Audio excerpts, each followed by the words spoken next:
ಕಾಂತೀಯ ಮತ್ತು ಅಕಾಂತೀಯ ವಸ್ತುಗಳನ್ನು ವಿಂಗಡಣೆ ಮಾಡುವುದು.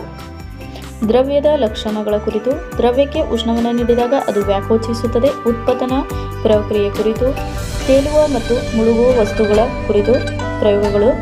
ನಂತರ ವಿದ್ಯಾರ್ಥಿಗಳಿಗೆ ಕೆಲವೊಂದು ಚಟುವಟಿಕೆಗಳು. ಎರಡು ಸೆಲ್ಗಳ ಜೋಡಣೆಗೆ ಏನು ಕರೀತೀವಿ? ಬ್ಯಾಟರಿ ಅಂತ ಕರೀತೀವಿ. ಎರಡು ಸೆಲ್ಗಳ ಜೋಡಣೆಗೆ ಏನು ಕರೀತೀವಿ ನಾವು? ಬ್ಯಾಟರಿ. ವಿದ್ಯುತ್ ಕೋಶ ಕನ್ನಡದಲ್ಲಿ ಏನು ಕರೀತೀವಿ? ವಿದ್ಯುತ್ ಕೋಶ. ಎರಡು ವಿದ್ಯುತ್ ಕೋಶಗಳ ಜೋಡಣೆಗೆ ಏನು ಕರೀತೀವಿ ನಾವು? ಬ್ಯಾಟರಿ. ಹೌದಾ? ಈ ಬ್ಯಾಟರಿಗೆ ಸೆಲ್ಗೆ ಎರಡು ಅಗ್ರಗಳಿವೆ. ಒಂದು ಧನಾಂಕ ಇನ್ನೊಂದು ಋಣಾಂಕ. ಧನಾಂಕ ಇನ್ನೊಂದು ಋಣಾಂಕ. ಎರಡು ಅಗ್ರಗಳಿರ್ತಾವೆ. ಈ ಎರಡು ವಿದ್ಯುತ್ ಕೋಶಗಳನ್ನು ನಾವು ಜೋಡಿಸುವಾಗ ಒಂದು ಧನಾಂಕ ಇರಬೇಕು, ಇನ್ನೊಂದು ಋಣಾಂಕ.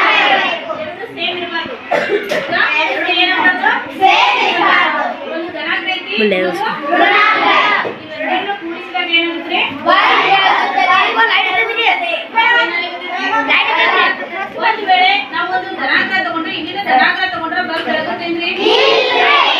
ಒಂದು ಧನಾಂಕ ಇರಬೇಕು, ಇನ್ನೊಂದು ಕಲಿಕೆಯು ಪರಿಣಾಮಕಾರಿ ಆಗಿದೆಯೋ ಇಲ್ಲವೋ ಎಂಬುದನ್ನು ಪರೀಕ್ಷೆ ಕೈಗೊಳ್ಳುವುದರ ಮೂಲಕ ತಿಳಿದುಕೊಳ್ಳಲಾಯಿತು. ನಂತರ ಮಕ್ಕಳಿಗೆ ಎಲೆಯನ್ನು ಬಳಸಿಕೊಂಡು ವಿವಿಧ ವಿನ್ಯಾಸಗಳನ್ನು ಮಾಡಿಕೊಂಡು ಬಂದರು. ನಂತರ ಆಮ್ಲ ಮತ್ತು ಪ್ರತ್ಯಾಮ್ಲಗಳನ್ನು ನೈಸರ್ಗಿಕ ಸೂಚಕವಾದ ದಾಸವಾಳವನ್ನು ಬಳಸಿಕೊಂಡು ಮಕ್ಕಳು ಆಮ್ಲ ಮತ್ತು ಸಂಪೂರ್ಣವಾಗಿ ತಿಳಿದುಕೊಂಡರು. ದಿನನಿತ್ಯ ಜೀವನದಲ್ಲಿ ಬಳಸುವ ವಸ್ತುಗಳು ಆಮ್ಲವೋ ಪ್ರತ್ಯಾಮ್ಲವೋ ಎಂಬುದನ್ನು ಕಂಡುಕೊಂಡರು. ಗ್ರಹಗಳ ಕುರಿತು ಸಂಪೂರ್ಣವಾದ ಮಾಹಿತಿ. ಒತ್ತಡದ ಪರಿಕಲ್ಪನೆಯ ಆಧಾರದ ಮೇಲೆ ಟ್ರೇಯನ್ನು ತಯಾರಿಸುವುದು. ಮೊಟ್ಟೆ ನುಂಗುವಂಥ ಬೀಕರ್ ಪ್ರಯೋಗವನ್ನು ಕೂಡ ಮಾಡಿಸಲಾಗಿತ್ತು. ಆನೆಯ ಮಾದರಿಯನ್ನು ತುಂಬ ಚೆನ್ನಾಗಿ ಮಾಡಿಕೊಂಡು ಬಂದಿದ್ದರು. ಪ್ರೋಟೀನ್ಯುಕ್ತ ಮೊಳಕೆ ಕಾಳುಗಳ ಕುರಿತು ಮಾಹಿತಿ.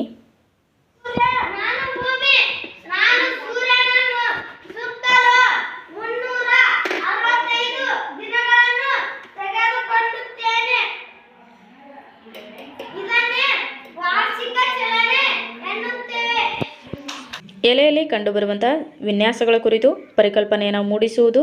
ಸರಳ ವಿದ್ಯುತ್ ಮಂಡಲದ ರಚನೆ, ಅದಕ್ಕೆ ಬೇಕಾಗುವಂಥ ಸಾಮಗ್ರಿಗಳು, ವಾಹಕ ಮತ್ತು ಅವಾಹಕ ವಸ್ತುಗಳ ಕುರಿತು ಸಂಪೂರ್ಣವಾದ ಮಾಹಿತಿಯನ್ನು ತಿಳಿಸಿಕೊಡಲಾಯಿತು. ಶಕ್ತಿ ಸಂರಕ್ಷಣಾ ನಿಯಮದ ಮೇಲೆ ಮಕ್ಕಳು ತುಂಬ ಚೆನ್ನಾಗಿ ಒಂದು ಮಾದರಿಯನ್ನು ತಯಾರಿಸಿಕೊಂಡು ಬಂದಿದ್ದರು. ಒತ್ತಡದ ಮೇಲಿನ ಒಂದು ಚಿಕ್ಕ ಪ್ರಯೋಗ.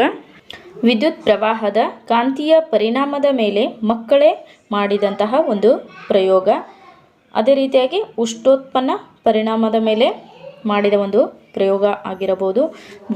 ಅನಿಲವು ಪಾತ್ರೆಯು ಯಾವ ರೀತಿಯಲ್ಲಿ ಇರುತ್ತದೆಯೋ ಅದೇ ಆಕಾರವನ್ನು ಪಡೆಯುತ್ತದೆ ಎಂಬುದರ ಮೇಲೆ ಕೂಡ ಒಂದು ಪ್ರಯೋಗವನ್ನು ಮಾಡಲಾಯಿತು. ಹಾಜರಾತಿಯನ್ನು ಹೆಚ್ಚಿಸಲು ಬಹುಮಾನಗಳು, ಪ್ರಶಸ್ತಿಗಳು, ಮಕ್ಕಳೇ ಮಾಡಿದಂತಹ ಪ್ರಯೋಗಗಳು.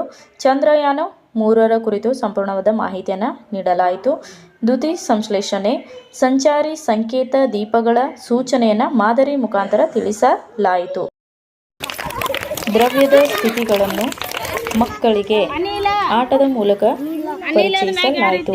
ಘನ, ದ್ರವ, ಅನಿಲಗಳ ಮೇಲೆ ಹಲವಾರು ಉದಾಹರಣೆಗಳನ್ನು ಮಕ್ಕಳಿಗೆ ಈ ಆಟದ ಮೂಲಕ ಸಂಪೂರ್ಣವಾಗಿ ತಿಳಿಸಿಕೊಡಲಾಯಿತು.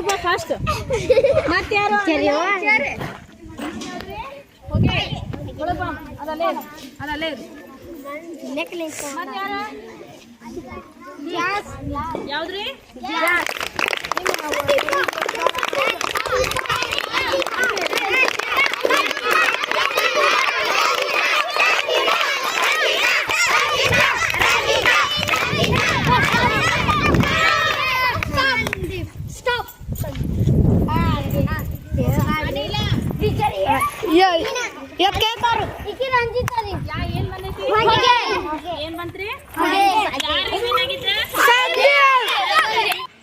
ನೆರಳು ಹೇಗೆ ಉಂಟಾಗುತ್ತದೆ ಎಂಬುದನ್ನು ಮಕ್ಕಳೇ ಮಾಡಿ ಕಲಿತರು.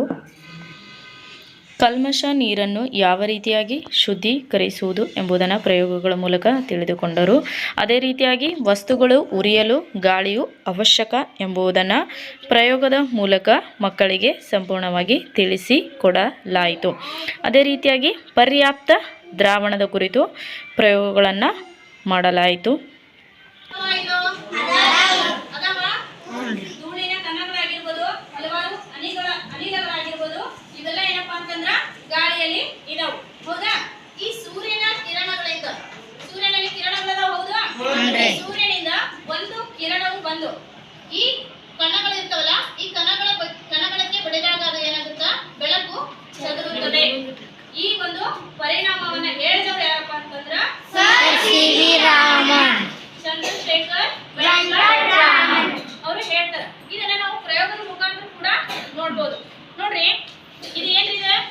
ಏನ್ ಹಾಕಿದ್ದೀನಿ? ನೀರು. ಹೌದಾ? ಈ ನೀರಿನಲ್ಲಿ ಬೆಳಕಿನ ಚದುರುವಿಕೆ ಆಗುತ್ತೋ ಇಲ್ಲೋ ಅನ್ನೋದನ್ನ ನಾವು ಏನ್ ಮಾಡೋಣ ನೋಡೋಣ. ಇದೇನಿದೆ? ಲೈಟ್. ಹೌದಾ? ಇದು ಕೂಡ ಒಂದು ಬೆಳಕಿನ ಒಂದು ಆಕಾರ ಅಂತ ಹೇಳ್ಬೋದು. ಹೌದಾ?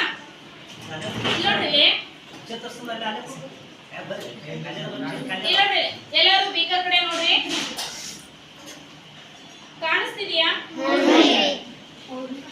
ಬೆಳಕಿನ ಒಂದು ಸರಳ ರೇಖೆಯನ್ನು ಕಾಣಿಸ್ತಿದೆಯಾ?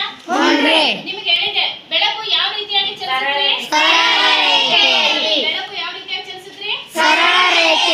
ಇಲ್ಲಿ ಕಾಣಿಸ್ತಿದೆಯಾ ಲೈನು? ಇದನ್ನೇ ಹೇಳ್ತಾನೆ ಅವನು ರಾಮನ್ ಅವರು ಏನ್ ಹೇಳ್ತಾರಪ್ಪ ಅಂತಂದ್ರ ಬೆಳಕು ಸರಳ ರೇಖೆಯಲ್ಲಿ ಚಲಿಸುತ್ತದೆ.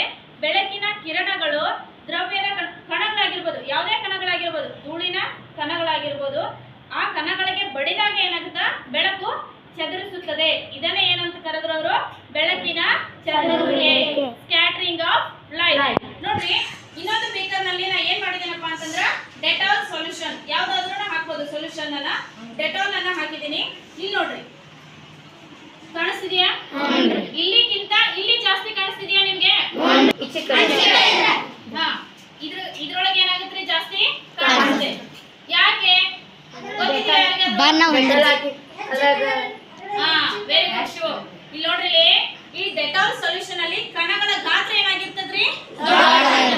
ಕಣಗಳ ಗಾತ್ರ ಏನಾಗಿದ್ರಿ? ಅದಕ್ಕೋಸ್ಕರ ಬೆಳಕಿನ ಚದುರುವಿಕೆ ಪ್ರಮಾಣ ಕೂಡ ಏನಾಗಿದೆ? ಜಾಸ್ತಿ ಆಗಿದೆ. ಇಲ್ಲಿ ನೀರಿನ ಕಣಗಳಲ್ಲಿ ಏನಪ್ಪಾ ಅಂತಂದ್ರೆ ಕಣಗಳ ಗಾತ್ರ ಕಡಿಮೆ ಇರೋದ್ರಿಂದ ಚದುರುವಿಕೆ ಪ್ರಮಾಣ ಏನಾಗೈತ್ರಿ?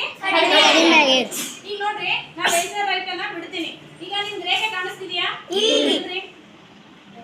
ಕಣಗಳು ಇಲ್ರಿ ಸರಿ, ಕಣಗಳು ಇಲ್ರಿ. ಹಾ, ವೆರಿ ಗುಡ್. ಧೂಳಿನ ಗಾಳಿಯಲ್ಲಿ ಏನಪ್ಪಾ ಅಂತಂದ್ರ ಧೂಳಿನ ಕಣಗಳಿದಾವು. ಅದೇ ರೀತಿಯಾಗಿ ಹಲವಾರು ಅನಿಲಗಳಿದಾವು. ಗಾಳಿಯಲ್ಲಿ ಇರುವಂತ ಘಟಕಗಳು ಯಾವ್ಯಾವ್ರಿ? ಯಾವ್ಯಾವ ಅನಿಲಗಳದಾವು? ಅನಿಲಗಳು, ಧೂಳಿನ ಕಣಗಳು, ಮತ್ತೆ ಗಾಳಿ, ನೈಟ್ರೋಜನ್, ಮತ್ತೆ ಕಾರ್ಬನ್ ಡೈಆಕ್ಸೈಡ್, ಮತ್ತೆ ಆಕ್ಸಿಜನ್. ಹೌದಾ? ಈ ಎಲ್ಲಾ ಅನಿಲಗಳು ಮತ್ತು ಧೂಳಿನ ಕಣಗಳಿಂದ ಏನಪ್ಪಾ ಅಂತಂದ್ರ ಗಾಳಿ ಆಗಿರುತ್ತದೆ. ಆದರೆ ನೋಡ್ರಿ, ಇಲ್ಲಿ ಹಾಕಿದಾಗ ಯಾವುದೇ ಪದ ಕಾಣಿಸ್ಲಿಲ್ಲ. ಆದ್ರೆ ನನ್ನ ಕೈ ಮೇಲೆ ಆ ಚಿತ್ರ ಕಾಣಿಸ್ತಿದ್ಯಾ?